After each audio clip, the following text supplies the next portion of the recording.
First Minister, you didn't really give Douglas Ross an answer on the 3,500 teachers' question.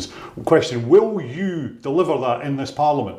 What I set out to Douglas Ross is the fact that we face very significant challenges in the public finances because of the deteriorating wider economic situation, principally driven by the invasion of Ukraine and the mess that the Conservatives have made of the public finances. So when you've got inflation at 10%, that erodes the value of your budget. What I'm saying is that we've got to be realistic about what can be achieved when there's a deteriorating financial position. And it's all very well having this kind of yaboo exchange about these things.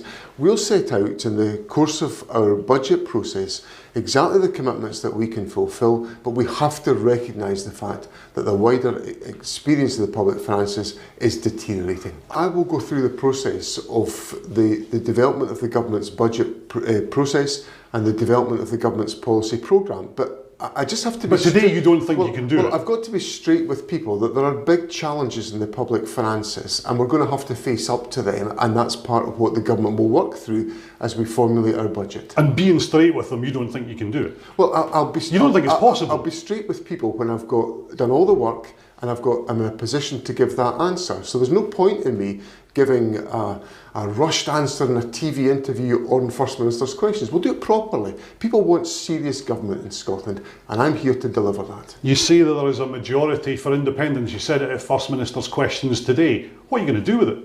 Well, what I'm going to do is make sure that we build the case for independence and that we explain to people that independence is the solution to some of the challenges that we face in our society today, like the cost of living crisis. That's a product of foolish decisions by Westminster on macroeconomic questions.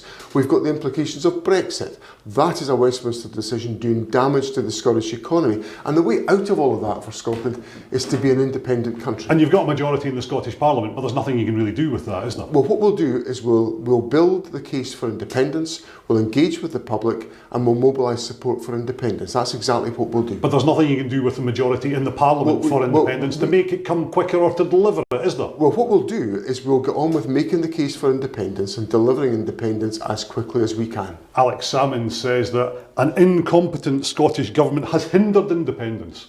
That's not the case. The Scottish Government has got a very strong record of delivery.